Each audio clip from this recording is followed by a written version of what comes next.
Hello বন্ধুরা, welcome to my YouTube channel রাখির কিচেনে সবাইকে স্বাগত জানিয়ে আজকে দারুণ একটা রেসিপি শেয়ার করতে চলেছি। তো আজকের রেসিপি সম্পূর্ণ নিরামিষে ফ্রায়েড রাইস বানানো তোমাদের শেয়ার করব। আবার এখানে ভেজিটেবলস পনির ফ্রায়েড রাইস বানানো। দেখতে যতটা সুন্দর, খেতে কিন্তু তার থেকেও বেশি। তোমরা যখন ফ্রায়েড রাইস বানাবে কেমনভাবে বানাবে আর কতটা সুন্দরভাবে বানাবে, হ্যাঁ অনেকে ফ্রায়েড রাইস বানাতে তো জানে, তো আমার মতো এমন ঝরঝরে মানে কোনো ঘেঁটে যাওয়ারও চান্স থাকবে না। আর খুব সুন্দর ফ্রায়েড রাইস রেসিপি শেয়ার করব, সেটা তোমরা কিন্তু দেখতে থাকো।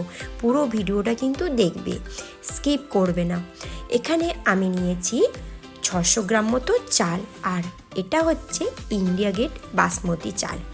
তো এটাকে প্রায় 15 থেকে 20 মিনিট, অনেকে বলে অনেকক্ষণ ডুবিয়ে রাখে, কিন্তু না, এটাকে ভালো করে ধুয়ে এই চালটাকে প্রায় 15 থেকে 20 মিনিট আমি ভিজিয়ে রেখে দেব। আর একটা হাঁড়ির মধ্যে নিয়েছি পরিমাণ মতো লবণ আর গোটা মশলা, নিয়েছি দারুচিনি, এলাচ, লবঙ্গ আর তেজপাতা আর কয়েকটা গোলমরিচ। তার সঙ্গে আমি দেব ঘি। এখানে সাদা তেল দেব না, ঘি, যাতে চালটা না জড়ে যায়, স্মেলটা কিন্তু দারুণ আসে, তার জন্য ঘিটা আমি এখানে কিন্তু অ্যাড করেছি।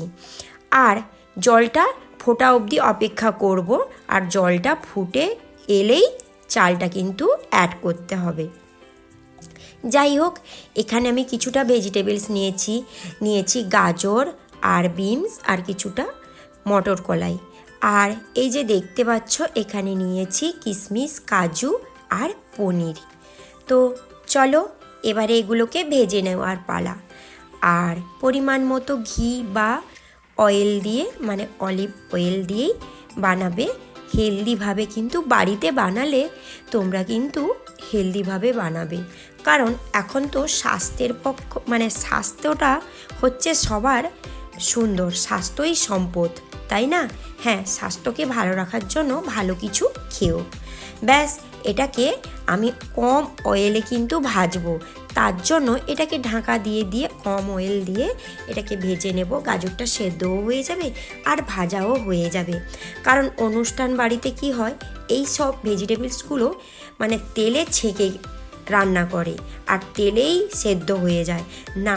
আমি এখানে কিন্তু ওইভাবে অতটা তেল দিয়ে ভাজবো না। তো একে একে ভেজিটেবলসগুলো ভাজতে থাকবো, আর ওই দিকে কিন্তু ভাতটা হচ্ছে। ভাতটা হতে আমার সময় লেগেছিল প্রায় 10 মিনিট। তোমরা কিন্তু জলটা ফোটা অবধি অপেক্ষা করবে আর চালটা মিনিমাম 15 মিনিট ভিজিয়ে রাখবে। ব্যাস, এরপরে বিনসটা তো আমার ঢাকা দিয়ে মোটামুটি ভাজা করে নিচ্ছি। হ্যাঁ, এটা বলতে ভুলে গেছি, যখনই ভেজিটেবলসগুলো ভাজবে তখনই পরিমাণ মতো লবণ দেবে। আর একে একে ভেজিটেবলসগুলো অল্প তেল দিয়ে ভেজে নিতে হবে। আর তোমাদের বলে রাখি, একসঙ্গে সব মানে তাড়াহুড়ো করে ভাজতে যাবে না, কেননা সব একসঙ্গে ভাজলে কোনটা ভালোভাবে ভাজা হবে কোনটা হবে না, তার জন্য সবই ভিন্নভাবে ভেজে নেবে। ব্যাস, ভেজিটেবলসগুলো তো আমার ভাজা হয়ে গেছে। চাইলে তোমরা কিন্তু এখানে একটু ফুলকপি ছোট ছোট টুকরো করে দিতে পারো। যাই হোক, এবারে আমি ঘি দিয়ে ভেজে নেব কাজু। আর কাজুটা ভাজা হয়ে এলেই দেব কিশমিশ, আর ওই ঘিয়ের সঙ্গে কিশমিশটাকেও ভেজে নেব। কিশমিশটাও তোমরা কিন্তু ঘিয়ে ভাজবে, খেতে কিন্তু দুর্দান্ত লাগবে। ব্যাস, প্রত্যেকটা জিনিস আমি কিন্তু ভেজে নিয়েছি।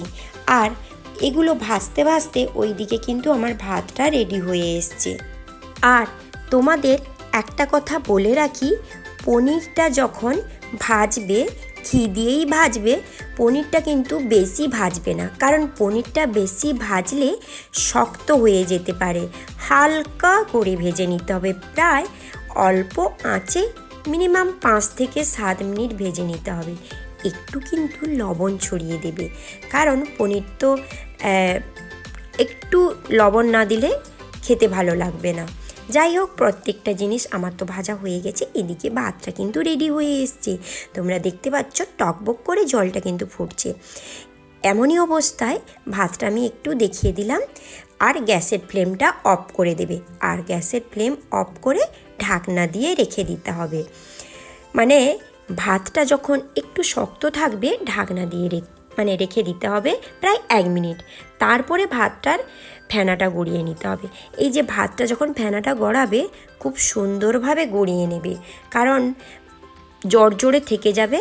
তাই আমি তোমাদের সেটা ফেনা গড়ানো সেটা শেয়ার করলাম না, তোমাদের কেমনভাবে ভাতটা রেখেছিলাম সেটা কিন্তু আমি দেখিয়ে দিয়েছি। যাই হোক, এবারে এইভাবে কিন্তু পরিবেশন করতে হবে। একটা বড় পাত্রে নিয়ে নিতে হবে ওই যে ভাতগুলো কত সুন্দর ঝরঝরে হয়েছে সেটা তোমরা চোখের সামনে দেখতে পাচ্ছ। আর ভেজে রাখা ভেজিটেবলসগুলো আমি অ্যাড করলাম। হ্যাঁ, তোমাদের একটা কথা বলে রাখি, যখন ভেজিটেবলসগুলো একে একে অ্যাড করেছিলাম আমার ভিডিওটা কিন্তু অফ হয়ে গেছিলো, তাই আমি সেটা দেখাতে পারলাম না, তার জন্য খুবই দুঃখিত। আর আমি ভেজিটেবলসটা দেওয়ার পরে পরিমাণ মতো দেব চিনিটা কিন্তু অ্যাভয়েড করে যাবে, বেশি চিনি দিলে কিন্তু ভালো লাগে না। তার সঙ্গে কি একটা স্পেশাল জিনিস দিয়েছি সেটা বলো তো, সেটা গুঁড়ো দুধ দিয়েছিলাম, আর তার সঙ্গে অল্প একটু গরম মশলার গুঁড়ো অ্যাড করেছিলাম। ব্যাস, এইভাবে স্যালাড আর তার সঙ্গে পনিরের রেসিপি তো জমে যাবে, তাই না? আমার মতো এমন একটা রেসিপি একদম মিস করো না। আর এই যে পনিরের রেসিপিটাও আমি দিয়ে রেখেছি, এটা আমার চিল্লি পনির ছিল, কম অয়েলযুক্ত খাবার কে না পছন্দ করে, তাই না? হ্যাঁ, এমন একটা রেসিপি একদম মিস করো না, বানিয়ে আমাকে কিন্তু কমেন্টে জানাবে। আর অবশ্যই আমার রান্নার রেসিপি ভালো লাগলে তোমরা কিন্তু লাইক কমেন্ট শেয়ার করতে একদম ভুলে যাবে না। আর পাশে থাকা বেল আইকনটা প্রেস করে রেখো।